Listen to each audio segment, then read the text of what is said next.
నిన్న ద్వారక అనూష అలియాస్ వనిత అనే హోంగార్డ్గా పనిచేసినటువంటి ఆమె మీద నిన్న కేసు నమోదు చేసి జైలుకు పంపడం జరిగింది.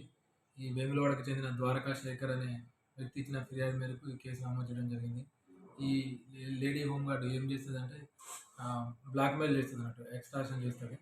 వాళ్ళ పాత ఫ్యామిలీ ఫొటోస్ని మార్ఫింగ్ చేసి అవి వేరే రకంగా పెట్టి ఆ ఫొటోస్ అన్నీ వైరల్ చేస్తా, నువ్వు నాకు 5 లక్షలు ఇవ్వకపోతే నేను ఈ ఫొటోస్ అన్ని వైరల్ చేసి నీ పరువుకు భంగం కలిగించే విధంగా అట్లా చర్యలు చేపట్టడం, అవన్నీ మా దృష్టికి వచ్చి అతను ఫిర్యాదు చేయడంతో ఆమె మీద నిన్న కేసు చేసి రిమాండ్కి పంపించడం జరిగింది.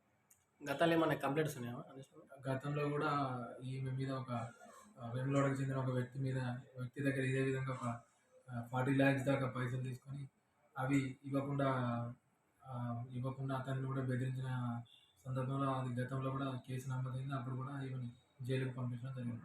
ఇంకా ఎవరైనా ఈమె బాధితులు ఫిర్యాదుదారులు ఉంటే దయచేసి మాకు ఫిర్యాదు చేసినట్లయితే వాటి మీద కూడా మేము చర్య తీసుకోవడం జరుగుతుంది.